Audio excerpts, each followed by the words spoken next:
Voters got a pretty good look at the early Republican presidential candidates earlier this week in that debate in New Hampshire. Among them was Michelle Bachmann, who threw her hat into the ring on national television.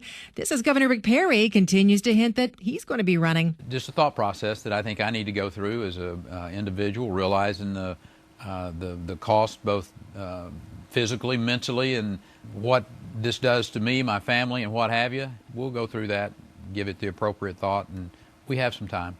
That in mind, we talk with Texas Republican Party Chair Steve Munisteri about the presidential race in the Lone Star State. Steve, how do you think Michelle Bachmann will play here? It depends if we have a candidate from Texas.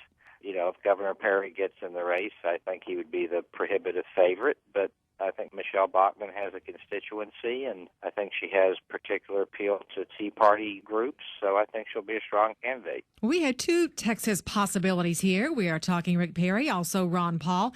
Where would the Texas GOP come down if that proved to be between those two candidates? Well, Ron has his own constituency. He's a solid constitutional candidate, and he has kind of a built-in base, and I think that that's a national base.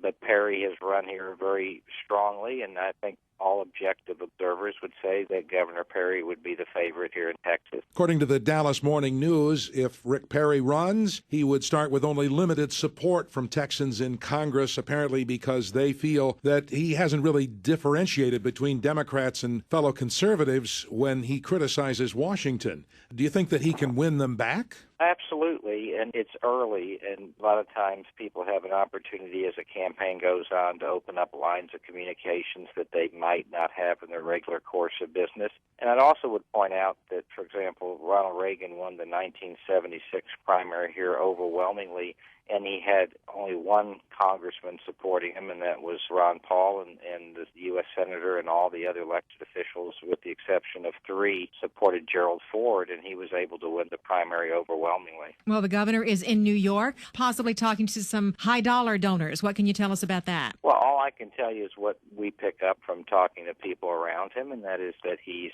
doing what he told the press he's doing, which is seriously considering the race, but I personally believe no final decision's been made. I'm wondering if a possible problem for Governor Perry would be the fact that he is the governor of Texas. Could he be a victim of what some call Texas governor fatigue, as we see George W. Bush having served as president? Could that actually play against him? I think that's probably the only real negative, is that we had a Texas president in the last George Bush, but we also had a Texas president in the first George Bush, so that would be three Texas presidents since 1992. So I think there'd be a little bit of that, but I think once he got on the campaign trail, if he decides to do that the voters will go on other factors. Well, if Perry does jump in, all of the old skeletons in the closet are going to come rattling around, and one of those for Rick Perry would be the fact that he started out as a Democrat. Does that hurt him? He has a simple answer to that, and that Ronald Reagan headed up Democrats for Goldwater and was a Democrat for the majority of his life. So, no, I don't think that hurts him.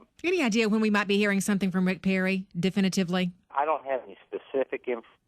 I would just say my gut level, having been involved in 10 presidential campaigns, is that you need to decide before the Iowa straw poll. So I would think that the decision has to be made by August. Thanks, Steve. Texas GOP Chair Steve Munisteri.